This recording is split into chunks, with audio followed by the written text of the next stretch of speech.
সুপ্রিয় দর্শক, আসসালামু আলাইকুম। সবাইকে স্বাগত জানাচ্ছি আজকের গুরুত্বপূর্ণ সংবাদে। প্রথমেই জানিয়ে দিচ্ছি সংবাদ শিরোনাম, পরে বিস্তারিত। Breaking news. ইসরায়েলি সেনারা সরে যাচ্ছে, ধ্বংসস্তূপে ফিরছে ফিলিস্তিনিরা। ২ বছরের রক্তক্ষয় শেষে গাজার পথে মানুষের ঢল। এদিকে অস্ত্র সমর্পণ করবে না হামাস, সিদ্ধান্তে অনড়। শুনছিলেন সংবাদ শিরোনাম, এখন বিস্তারিত। তার আগে আপনাদের কাছে ছোট্ট একটি আবেদন। যদি আপনার বুকেও গাজার শিশুর কান্না বাজে, যদি আপনি মানবতার পক্ষে দাঁড়াতে চান, এখনই আমাদের চ্যানেলটি সাবস্ক্রাইব করুন এবং নিচে লিখে দিন ফিলিস্তিন জিন্দাবাদ।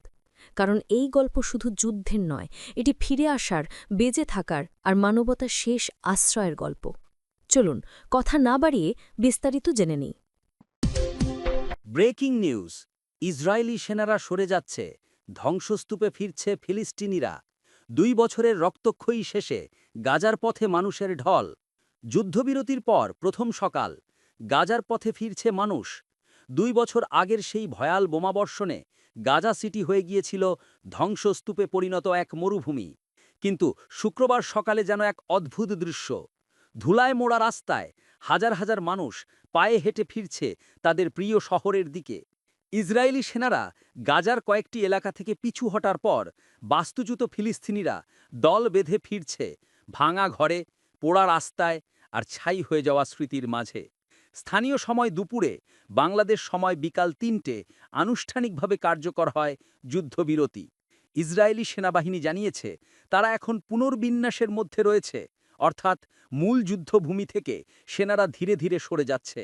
গাজার দক্ষিণ ও পূর্ব প্রান্তে গোলাবর্ষণের শব্দ এখনও শোনা গেলেও মানুষ জানে এই যুদ্ধবিরতি যদি টিকে যায় তাহলে হয়তো তারা আবার বাঁচতে পারবে।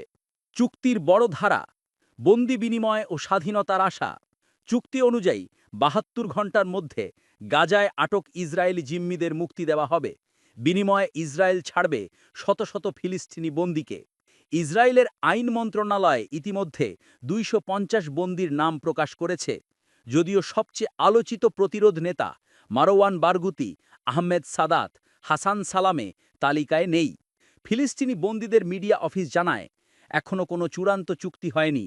চুক্তি হলে আমরা নিজস্ব প্ল্যাটফর্মে পুরো তালিকা প্রকাশ করব। এই ঘোষণার পর থেকেই গাজার রাস্তায় নতুন স্লোগান শোনা যাচ্ছে। বন্দীদের মুক্তি মানে শুধু স্বাধীনতা নয়, আমাদের আত্মার জয়। বাড়ি নেই, ঘর নেই, তবু আমরা ফিরছি। মহদি শাকলার কণ্ঠে গাজার মাটি। ৪০ বছর বয়সী মাহদি শাকলা দাঁড়িয়ে আছেন ধ্বংসস্তূপে।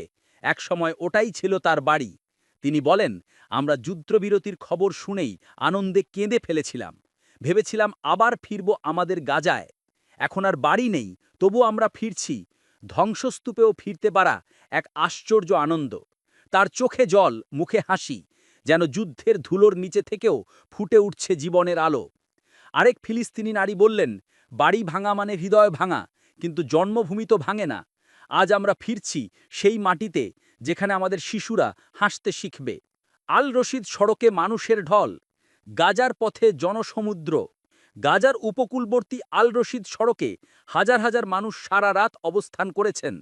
শুক্রবার সকালেই যখন ইসরায়েলি ট্যাঙ্কগুলো উপকূল থেকে সরে যায়, তখনই শুরু হয় মানুষের ঢল। হাতে ব্যাগ, পিঠে শিশু, হৃদয়ে আশা। স্থানীয় সংবাদরা জানাচ্ছেন, ২ বছর পর গাজার সড়কগুলো এমন দৃশ্য দেখল যেখানে যুদ্ধ নয়, ফিরতি মানুষের চোখে জল।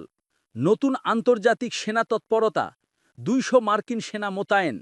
যুদ্ধবিরতি টেকসই রাখতে ইসরায়েলে পাঠানো হচ্ছে ২০০ মার্কিন সেনা। তারা যুক্ত হবেন একটি বহুজাতিক টাস্ক ফোর্সে, যেখানে থাকবে মিশর, কাতার, তুরস্ক ও সংযুক্ত আরব আমিরাতের সেনারা। মার্কিন কর্মকর্তাদের ভাষায়, গাজা শান্তির পথে ফিরছে, তবে নজরদারি জরুরি, যেন চুক্তি ভেঙে না যায়। তবু হামলার ছায়া রয়ে গেছে। গাজা স্বাস্থ্য মন্ত্রণালয় জানিয়েছে, যুদ্ধবিরতির মধ্যেও গত ২৪ ঘণ্টায় ইসরায়েলি হামলায় ১৭ জন নিহত এবং ৭১ জন আহত হয়েছেন। ২০২৩ সালের ৭ই অক্টোবর থেকে এই পর্যন্ত নিহত হয়েছেন ৬৭,২১১ জন। এর মধ্যে ২০,০০০ শিশু। আহত হয়েছেন ১,৬৯,৯৬১ জন। এ এক অমানবিক সংখ্যার ইতিহাস। শেষ কথা, আমরা ধ্বংসস্তূপে ফিরছি, কিন্তু মাথা নিচু নয়। আজ গাজার পথে ফেরার মানে শুধু বাড়ি ফেরা নয়, এটি আত্মার পুনর্জন্ম। যুদ্ধবিরতির আহতে দাঁড়িয়ে ফিলিস্তিনিরা বলছেন, আমরা শান্তি চাই, কিন্তু সম্মান হারিয়ে নয়। আমরা ফিরব, গড়ব আর প্রমাণ করব গাজা বেঁচে আছে। যদি আপনি এই মানবতার গল্পে বিশ্বাস করেন, তাহলে এখনই কমেন্টে লিখে দিন, ফিলিস্তিনের জয় হোক। আর সাবস্ক্রাইব করুন আমাদের চ্যানেল, কারণ আমরা বলি সেই খবর যা বড় বড় মিডিয়া আড়াল করে রাখে। গাজার মাটি আবার বেঁচে উঠছে। আপনার হৃদয় কি সেই স্পন্দন শুনতে পাচ্ছে?